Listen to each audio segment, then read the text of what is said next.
যে সফলতা একদিনে আসে না, তাই তো?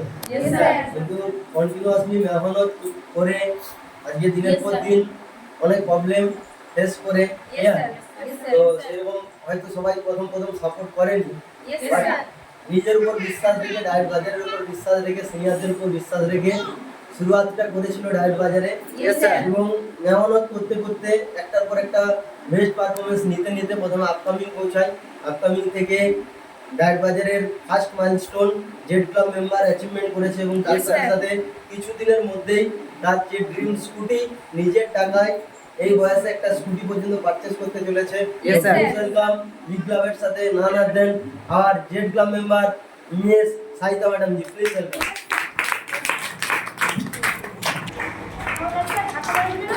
না কেউ ভাগ্য পাবে এবার খুলে দাও, এবার খুলে দাও, না এবার খোলো, দেখবে না দেখবো আর কি। মালা করো,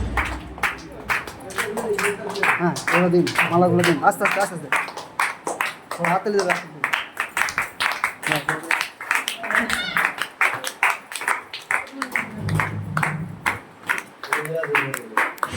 জান হয়তো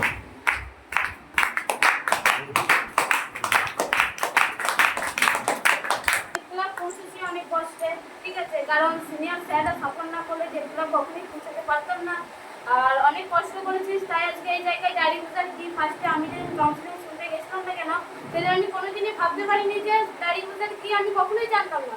কারণ আমাকে যে ম্যাডামটি ইনভাইট করছিল না কেন, সেটা হচ্ছে আমার সম্পর্কে মাসি হয়, ঠিক আছে। তো মাসিকে জিজ্ঞাসা করেছিলাম যে সবাই আমি লোক বলে যে তুমি একটা সিস্টেম আছে, তুমি কি আসবে নামেটি হচ্ছে, কিন্তু আমি মাসিটাকে যেতে জিজ্ঞাসা করেছিলাম, কারণ ছোট থেকে আমার একটাই না, আমি ডায়েরি বাজারে এসেছি ইনকাম দেখে, না এসেছি আমি সম্মান দেখে, না এসেছি কোনো র্যাঙ্ক বা কোনো কিছু দেখে, এসেছি শুধু একটাই যে আমার ছোট থেকে ইচ্ছা ছিল যে আমি একটা ব্লেজার করবো।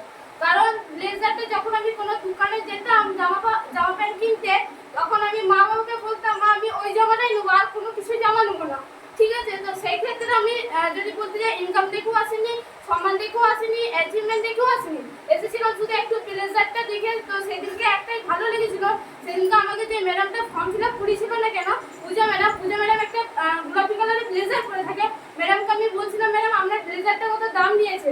ম্যাডাম বলছিল বেশি দাম নেয়নি, তো 3000 টাকার মতো দাম নিয়েছে। আমি ম্যাডামকে বলে, ম্যাডাম আমি কোনো প্রোডাক্ট চাই না, আমার কোনো কিছু চাই না, শুধু আমাকে এই ব্লেজারটা কি করে আমি নেব সেটা আমাকে বলে দিন। ম্যাডাম বলছে তোমাকে তো একবার তোমাকে যে ব্লেজারটা নিতে হয়, তোমাকে আমাদেরকে এসএলপি ছিটটা নিতে হবে। তো সেই ক্ষেত্রে এসএলপি ছিটটা নিয়েছিলাম, সেইখান থেকে শুরুবাত করেছিলাম, এখান থেকে একা যেতাম। যদি বলতে যাই অনেক মানুষ প্রবলেম দেখায়, বটে কি না? তো সেই ক্ষেত্রে আমিও প্রবলেম দেখাতে চাইনি, কারণ আমার যেদিন এইচএস পরীক্ষা তার আগের দিন পর্যন্ত চন্দ্র স্যার আমাকে ডিস্ট্রিবিউটিং ক্লিয়ার করেছিল, তা সেই কোনো স্যারও ছিল, ঠিক আছে। তো সেদিনকে চন্দ্র স্যার বলছিল যে তুই কালকে তোর পরীক্ষা, তুই আজকে কি করবি? আমি যে স্যার পরীক্ষা তো আমি সারা বছরই পড়ে নিয়েছি, তাহলে পরীক্ষার আগের দিন আমি কি করবো? যখন আমি সিস্টেমটা সেদিনকে ডিস্ট্রিবিউটিং করেছি, ডিস্ট্রিবিউটিং কি সেদিনকে সব বুঝেছি। তারপরে স্যার কি বললো যে তোর কালকে তো পরীক্ষা একদিন কি গ্যাপ থাকে দেখবেন, সেই দিনকেও কিন্তু আমি কামাই করিনি, কারণ সেদিনকে আমার কি আমি খিদে ছিল যে আমি এখান থেকে ইনকাম করবো। অনেক মানুষ বলেছিল এখান থেকে কিছুই করতে পারবি না, কিছুই হবে না, কিছুই হয় না।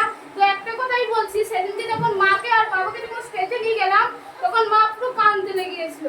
তো সেইখান থেকে মা বলছে আবার যখন সেলিব্রেশন হবে, কাউকে নিয়ে যাক বা না নিয়ে যাক, তুই আমাকে নিয়ে যাবি। তো মাকে একটা কথাই বলে এসেছি, এইবার তো এই মাসে যখন শেষ হবে, তার পরের মাসে যদি পাকুড়া সেমিনার হয়, তাহলে কে যাবে? আমিও স্টেজে উঠবো। তখন একবার স্টেজে উঠবো না, তখন দুবার স্টেজে উঠবো, কারণ তখন থাকবে আমি বেস্ট পারফরমেন্স হয়ে স্টেজে উঠবো।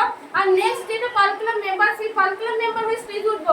আজকে হয়তো অনেক মানুষ বলেছিল যে খারাপ কাজ করিস না, ফালতু, তো অনেক মানুষ নিজের আমার চরিত্র নিয়েও কথা বলেছিল, কারণ বলছে এটা খারাপ কাজ করিস না। তো মাকে একটা কথাই বলেছি, দেখো মা বাবা প্রথম বাবাও বারণ করতো, বাবাও সাপোর্ট করতো না, বাবাও, কারণ প্রথম যখন আমি বলছিতে ট্রেনিং সেশন নিতে যাই, তখন আমাদের এখান থেকে একটাই ট্রেন ছিল যে 5:30 ট্রেনটা। অনেক দিন বাবা কি করতো, ঘরটা লাগিয়ে দিত যাতে আমি ট্রেনিং সেশন না যেতে পারি, ঠিক আছে। তো সেই ক্ষেত্রে আজকে বলবো, আজকে আপনারা এসেছেন সবাই লাকি পারছেন যে আপনারা যদি আজকে আসতে পারেন এখানে, তো আমার মতো সেম আপনাদেরও ডেভেলপমেন্ট হবে। তো একটা শুধু ডিসিশন নিয়েছিলাম, টাকার প্রবলেম আমারও ছিল, আসা যাওয়ার পথে টাকার প্রবলেম আমারও ছিল। তো আপনারা যদি এখান থেকে একটা ডিসিশন নিতে পারেন, তো আমি বলছি আমি যে জায়গায় পৌঁছেছি, আপনারা আমার যে 1.5 বছর টাইম লেগেছে Yes, madam.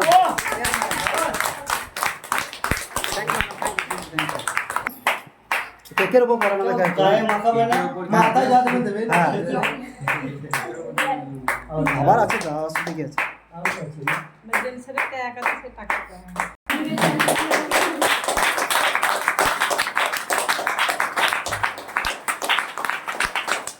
কাটো কাটো কাটো সবাই মিলে আগলা নেক্সট আগলা এই এই দাও আমার